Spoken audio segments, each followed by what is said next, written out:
Quest'anno Origin, il salone della subfornitura e della superfornitura veneta, si sposta a Milano, Fiera Rho, insieme a Milano Unica.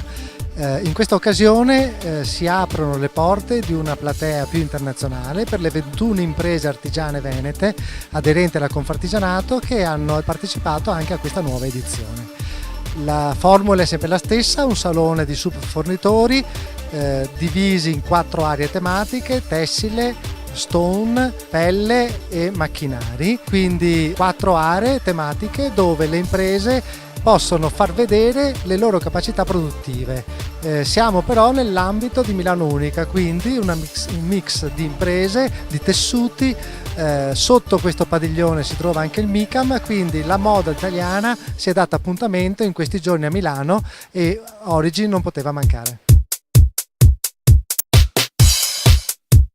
Siamo qui a Origin al giorno di inaugurazione, la manifestazione che raccoglie i produttori, manifatturieri, artigiani e non, e alcuni stilisti inseriti quest'anno a Milano Unica, quindi in un'area prestigiosa della Fiera di Rho, e abbiamo però un'azienda artigiana organizzata dalla Capacità del Veneto che si chiama Moda e Servizi SRL di Treviso. Siamo qui con la titolare, una delle titolari, Anita Ghin, che hanno interpretato questa partecipazione a questa manifestazione in maniera molto originale, cioè hanno detto: noi collaboriamo spesso con stilisti, quindi presentiamo un progetto, non solo l'impresa, cioè la capacità della vostra azienda di tradurre dal carta modello in un prodotto che non è più solo un vestito, ma è un prototipo, è un'esperienza, è una cosa originale. Certo, noi abbiamo realizzato questo vestito che rappresenta praticamente la nostra azienda. Ci sono i 2 colori,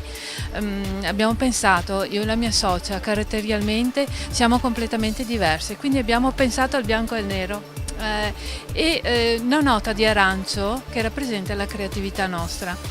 Inoltre in questo progetto ci siamo avvalsi della collaborazione di altre artigiane, un'artigiana che ha realizzato gli accessori e poi una nostra amica che ha realizzato il disegno. Da quel disegno, da quel figurino, noi abbiamo sviluppato l'abito, abbiamo realizzato il video che potete vedere che parte dalle prime fasi fino ad arrivare alla confezione. Quindi in realtà avete fatto un progetto che vorrebbe diventare un nuovo modo di fare impresa, cioè collaborazioni Tra artigiani senza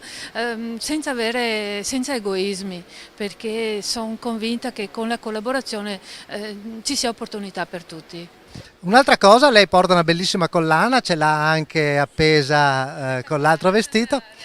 È una collana realizzata anche questa da un'artigiana, diciamo in pectore, perché è una giovane designer. Esatto, si chiama Chiara Trentin, la sua azienda, il suo marchio si chiama Chimajarno, realizza accessori con i bottoni, quindi ritenevo che fosse proprio adatta al nostro progetto.